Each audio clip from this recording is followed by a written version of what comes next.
देव गुरु बृहस्पति को बुद्धि और शिक्षा का कारक माना जाता है। गुरुवार का व्रत एवं पूजन करने से बृहस्पति देवता प्रसन्न होते हैं और धन, विद्या, मान सम्मान, प्रतिष्ठा और मनोवांछित फल की प्राप्ति का वरदान प्रदान करते हैं। यह व्रत और इसकी कथा का श्रवण करना अत्यंत फलदायी है।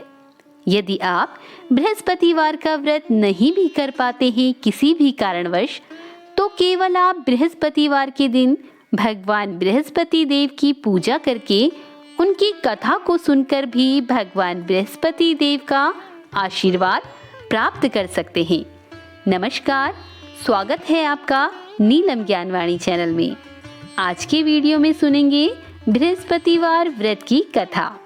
इस कथा को सुनने से घर परिवार में सुख समृद्धि बनी रहती है और आर्थिक संकट से भी मुक्ति मिलती है।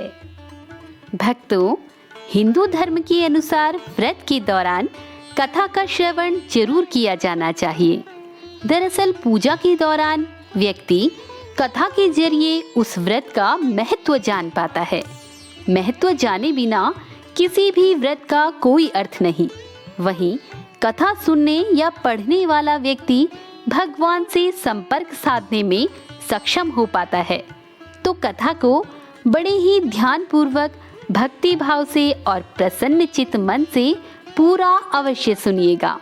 किसी भी कथा को बीच में से ही छोड़ने से घोर पाप का भागी बनना पड़ता है। तो कथा को अंत तक जरूर सुने, तभी कथा सुनने का पुण्य फल आपको प्राप्त होगा। भक्तों, कथा आरंभ करने से पहले आप सभी से मेरा विनम्र निवेदन है कि यदि आपने नीलम ज्ञानवाणी चैनल को सब्सक्राइब नहीं किया है तो कृपया इसे सब्सक्राइब जरूर कर लें, जिससे हमारी आने वाली वीडियो की जानकारी आपको प्राप्त हो सके। तो चलिए कथा का आरंभ करते हैं। उससे पहले कमेंट बॉक्स में जय बृहस्पति देव अवश्य लिखिएगा। प्राचीन समय की बात है। किसी नगर में एक राजा राज्य करता था। वह बड़ा प्रतापी और दानी था। वह नित्य गरीबों और ब्राह्मणों की सेवा और सहायता करता था। वह प्रतिदिन मंदिर में भगवान के दर्शन करने जाता था, लेकिन यह बात उसकी रानी को अच्छी नहीं लगती थी। वह ना ही पूजा पाठ किया करती थी और ना ही दान दक्षिणा देने में उसका मन लगता था। एक दिन राजा शिकार खेलने वन गया हुआ था और रानी और उसकी दासी महल में अकेली थी। उसी समय बृहस्पति देव साधु का भेष धारण करके राजा के महल में आए और भिक्षा मांगने लगे। रानी से जब उन्होंने भिक्षा मांगी तो रानी ने भिक्षा देने से मना कर दिया। रानी ने कहा, हे साधु महाराज, मैं तो दान पुण्य से तंग आ गई हूँ। इस कार्य के लिए मेरे पति देव ही बहुत हैं। अब आप ऐसी कृपा करें कि सारा धन नष्ट हो जाए और मैं आराम से रह सकूं। साधु ने कहा, देवी, तुम तो बड़ी अजीब हो। धन और संतान से भला कौन दुखी होता है? इसकी तो सभी मनुष्य कामना करते हैं। पापी भी पुत्र और धन की इच्छा करते हैं। अगर तुम्हारे पास अधिक धन है तो भूखे मनुष्यों को भोजन कराओ, प्याऊ लगवाओ, ब्राह्मणों को दान दक्षिणा दो, कुआं, तालाब, बाग बगीचे आदि का निर्माण कराओ, मंदिर, पाठशाला और धर्मशाला बनाओ और वहाँ पर दान करो, निर्धनों की कुंवारी कन्याओं का विवाह करवाओ, साथ ही यज्ञ आदि कर्म करो और अपने धन को शुभ कार्यों में खर्च करो। ऐसा करने से तुम्हारा नाम परलोक में सार्थक होगा और तुम्हें स्वर्ग की प्राप्ति होगी। लेकिन रानी पर इस उपदेश का कोई प्रभाव नहीं पड़ा। वह बोली, महाराज, मुझे ऐसे धन की आवश्यकता नहीं है जिसको मैं अन्य लोगों को दान दूं, जिसको रखने और संभालने में ही मेरा सारा समय नष्ट हो जाए। अब आप ऐसी कृपा करें कि मेरा सारा धन नष्ट हो जाए तथा मैं आराम से रह सकूं। अब रानी की बात सुनकर साधु के वेश में आए हुए बृहस्पति भगवान बोले, रानी, यदि तुम्हारी यही इच्छा है तो जैसा मैं बताता हूँ तुम वैसा ही करना। 7 गुरुवार तक इन कार्यों को करना, जैसे कि घर को गोबर से लीपना, कपड़ा धोबी के यहाँ धुलवाना, भोजन में मांस और मदिरा का सेवन करना। इससे तुम्हारा सारा धन और संपत्ति नष्ट हो जाएगी और तुम आराम से रह सकोगी। इतना कहकर साधु महाराज अंतर्ध्यान हो गए। अब साधु की कही बातों के अनुसार रानी ने केवल 3 गुरुवार तक ही यह कार्य किया था कि उसकी सारी धन संपदा नष्ट हो गई, जिसके बाद भोजन के लिए राजा का परिवार तरसने लगा। गरीबी को देखते हुए एक दिन राजा रानी से कहता है कि मैं परदेश को जाता हूँ, क्योंकि यहाँ मुझे सभी जानते हैं, इसलिए मैं यहाँ कोई छोटा कार्य नहीं कर सकता। ऐसा कहकर राजा परदेश चला गया। परदेश में राजा जंगल से लकड़ी काट कर लाता और उसे बेचकर जीवन यापन करने लगा। इधर राजा के बिना रानी और दासी दुखी रहने लगे। एक समय ऐसा आया जब 7 दिन रानी और दासी को बिना भोजन के रहना पड़ा। तब रानी ने अपनी दासी से कहा कि तू पास के नगर में जा, वहाँ मेरी बहन रहती है, वह बहुत ही धनवान है। तू उसके पास जाकर खाने के लिए कुछ लेकर आ, ताकि हम दोनों का गुजर बसर कुछ दिनों तक हो सके। दासी रानी की बहन के पास गई। उस दिन गुरुवार था और रानी की बहन का गुरुवार का व्रत था। वह उस वक्त पूजा कर रही थी और कथा सुन रही थी। जब दासी रानी की बहन के पास गई और अपनी रानी का संदेश दिया, तब रानी की बहन ने कोई उत्तर नहीं दिया, तो दासी बहुत दुखी हुई और उसे क्रोध भी आया। दासी ने रानी को सारी बात बताई। तब दासी की बात सुनकर रानी ने अपने भाग्य को कोसा। इधर रानी की बहन ने सोचा कि मेरी बहन की दासी आई थी, लेकिन मैं उससे नहीं बोली। कथा सुनकर और पूजन समाप्त कर रानी की बहन अपनी बहन के घर आई और कहने लगी, मैं गुरुवार व्रत कर रही थी। जब तुम्हारी दासी गई तब मैं कथा सुन रही थी। जब तक कथा होती है तब तक ना उठते हैं और ना ही बोलते हैं, इसलिए मैं नहीं बोली। कहो दासी, क्यों आई हुई थी? तब रानी बोली, तुमसे कुछ छुपा नहीं है, हमारे घर खाने को अनाज तक नहीं है। ऐसा कहते कहते रानी की आंखें भर आई और उसने अपनी सभी बातें रानी को बता दी। रानी की बहन ने बोला, बृहस्पति भगवान सबकी मनोकामना पूर्ण करते हैं। देखो, शायद तुम्हारे घर अनाज रखा हो। बहन की बात सुनकर रानी को विश्वास नहीं हुआ। बहन के आग्रह से रानी ने अपनी दासी को रसोई में भेजा तो देखा सचमुच एक अनाज से भरा घड़ा मिला। ये देखकर दासी को बहुत हैरानी हुई।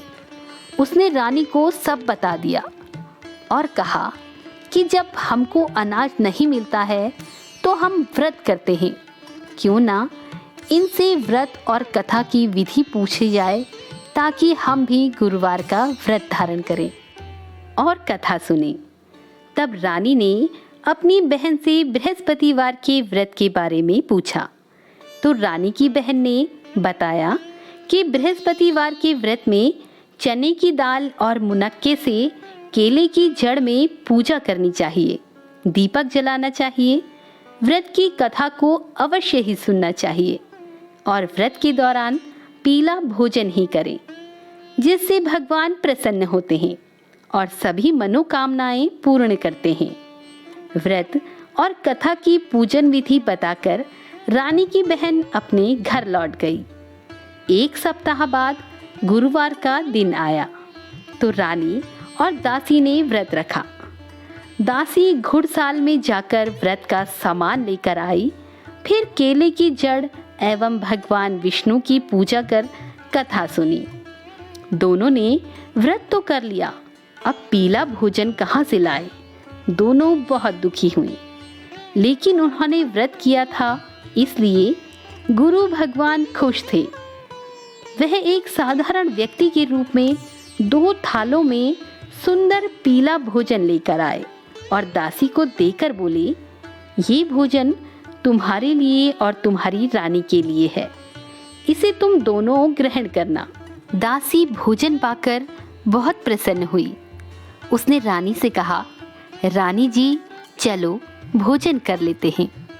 परंतु रानी को भोजन के बारे में कुछ पता नहीं था, इसलिए उसने कहा, जा तू ही भोजन कर ले, क्योंकि तू व्यर्थ में हमारी हंसी उड़ाती है। तब दासी ने कहा, एक व्यक्ति भोजन दे गया। फिर रानी ने कहा, वह व्यक्ति तेरे लिए ही भोजन दे गया है, तू ही भोजन कर। तब दासी ने कहा, वह व्यक्ति हम दोनों के लिए 2 थालों में सुंदर पीला भोजन दे गया है, इसलिए मैं और आप दोनों ही साथ साथ भोजन करेंगे। यह सुनकर रानी बहुत प्रसन्न हुई और दोनों ने गुरु भगवान को नमस्कार करके भोजन किया। उसके बाद से वे प्रत्येक बृहस्पतिवार को गुरु भगवान का व्रत और पूजन करने लगे। बृहस्पति भगवान की कृपा से उनके पास बहुत सारा धन आ गया, लेकिन रानी फिर से पहले की तरह आलसी हो गई। तब दासी ने रानी को समझाया, देखो रानी, तुम पहले भी इसी प्रकार आलस्य करती थी, तुम्हें धन के रखने में कष्ट होता था, इसी कारण सभी धन नष्ट हो गया। अब गुरु भगवान की कृपा से समस्त धन वापस मिला है, तो तुम्हें फिर से आलस्य घेर रहा है। बड़ी मुसीबतों के बाद हमने यह धन पाया है, इसलिए हमें दान पुण्य करना चाहिए। अब तुम भूखे मनुष्यों को भोजन कराओ, प्याऊ लगवाओ, ब्राह्मणों को दान दो, कुआं, तालाब, बाग बगीचे आदि का निर्माण कराओ, मंदिर, पाठशाला और धर्मशाला बनाओ, दान दक्षिणा दो, निर्धनों की कुंवारी कन्याओं का विवाह करवाओ, साथ ही यज्ञ आदि कर्म करो और अपने धन को शुभ कार्य में खर्च करो, जिससे तुम्हारे कुल का यश बढ़ेगा और तुम्हें स्वर्ग की प्राप्ति होगी। दासी की बात मानकर रानी शुभ कर्म करने लगी। उसका यश फैलने लगा। एक दिन रानी और दासी आपस में विचार करने लगी कि ना जाने राजा किस दशा में होंगे। उनकी कोई खोज खबर भी नहीं है। उन्होंने श्रद्धापूर्वक बृहस्पति भगवान से प्रार्थना की कि राजा जहाँ कहीं भी हो शीघ्र ही वापस आ जाएं। तो बोलिए बृहस्पति भगवान की जय। अब उसी रात्रि को राजा के स्वप्न में बृहस्पति देवता आए। वे बोले, हे राजन उठ, तेरी रानी तुझको याद कर रही है, अपने देश को लौट जा। राजा प्रातःकाल उठकर जंगल से लकड़ी काटने के लिए जंगल की ओर चल पड़ा और अपनी दशा को याद करके व्याकुल होने लगा। उसी समय राजा के पास बृहस्पति देव साधु के वेश में आकर बोले, हे लकड़हारे, तुम इस सुनसान जंगल में किस चिंता में बैठे हो, मुझे बतलाओ। ये बात सुनकर राजा के नेत्रों से आंसुओं की धारा बहने लगी। साधु को वंदना करते हुए राजा ने अपनी संपूर्ण कहानी सुना दी। महात्मा दयालु होते हैं। वे राजा से बोले, हे राजा, तुम्हारी पत्नी ने बृहस्पति देव के प्रति अपराध किया था, जिसके कारण तुम्हारी यह दशा हुई। अब तुम चिंता मत करो, भगवान तुम्हें पहले से अधिक धन देंगे। देखो, तुम्हारी पत्नी ने बृहस्पतिवार का व्रत शुरू कर दिया है। अब तुम भी बृहस्पतिवार के दिन चने की दाल, गुड़ और मुनक्के से भगवान विष्णु को केले के वृक्ष की जड़ में पूजन करो, दीपक जलाकर कथा सुनो। उस दिन एक ही समय भोजन करना है, लेकिन भोजन में पीले खाद्य पदार्थ का सेवन जरूर करना। भगवान तुम्हारी सभी मनोकामनाओं को पूर्ण करेंगे। साधु की बात सुनकर राजा बोले, हे प्रभु, लकड़ी बेचकर तो इतना पैसा नहीं बचता जिससे भोजन के उपरांत मैं कुछ बचा सकूं। मैंने रात्रि में अपनी रानी को व्याकुल देखा है। मेरे पास कोई साधन नहीं जिससे उसका समाचार जान सकूं। फिर मैं कौन सी कहानी कहूं, यह भी मुझे मालूम नहीं है। साधु ने कहा, हे राजा, मन में बृहस्पति भगवान के पूजन व्रत का निश्चय करो। वे स्वयं तुम्हारे लिए कोई राह बना देंगे। बृहस्पतिवार के दिन तुम रोजाना की तरह लकड़ियां बेचने शहर जाना। तुम्हें रोज से 2 गुना धन मिलेगा, जिससे तुम भली भांति भोजन कर सकोगे और बृहस्पति देव की पूजा का सामान भी ला सकोगे। राजा ने ऐसा ही किया और उसको मनोवांछित फल की प्राप्ति हो गई। इस प्रकार जो भी व्यक्ति इस कथा को पढ़ता और सुनता है, उसकी समस्त मनोकामनाएं पूर्ण होती हैं। तो एक बार फिर से बोलेंगे, बृहस्पति भगवान की जय। तो ये थी बृहस्पतिवार व्रत की कथा। उम्मीद है कथा आपको पसंद आई होगी। कथा पसंद आई तो वीडियो को लाइक और शेयर जरूर कीजिएगा और कमेंट में जय बृहस्पति देव अवश्य लिखिएगा। भगवान बृहस्पति आपकी समस्त मनोकामनाएं पूर्ण करें। इसी कामना से आज के वीडियो का समापन करती हूँ। तो मिलते हैं अपनी नई वीडियो में। तब तक के लिए नमस्कार।